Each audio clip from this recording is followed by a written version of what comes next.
ابغى اسالك عن زيت الزيتون. زيت الزيتون اللي هو شرب على الريق يعني صحي؟ ليس صحيح. مو لم يثبت أن أحد تداوى بزيت الزيتون حتى الآن. احنا نتكلم عن دائما الطب المبني على البراهين أو الأبحاث أو النشر أو الرسائل العلمية التي أثبتت هذا الشيء. كل اللي نسمعه مثل ما تفضلت بالبداية رسائل واتساب، سواليف واتساب، والله فلان وأنا فلان. طيب اثبت لنا أن هذا الشيء حصل. يعني ممكن الإنسان يتحسن قليلا ولا من العوامل الأخرى، قد يكون مشى، عنده رياضة، عنده كذا فتحسن.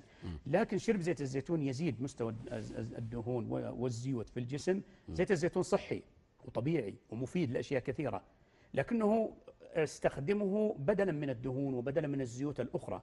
لا ما يشرب. تشرب. هو لا يشرب، لكنه يستخدم كبديل للسلطة، مثلا على الحمص، على الطبخ، على كان كبديل للدهون والشحوم والزيوت الضارة. ولكن بس لا بالقلي يشرب. كمان، حتى بالقلي؟ نعم. القلي فيه دراسة تثبت أن زيت الزيتون يتكسر بالقلي.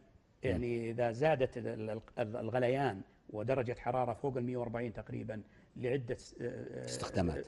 لا، عدة استخدامات وعدة ساعات، أو حتى فوق ال 20 دقيقة، قد يتأكسد ويتكسر زيت الزيتون ويعطي مواد ضارة وسامة.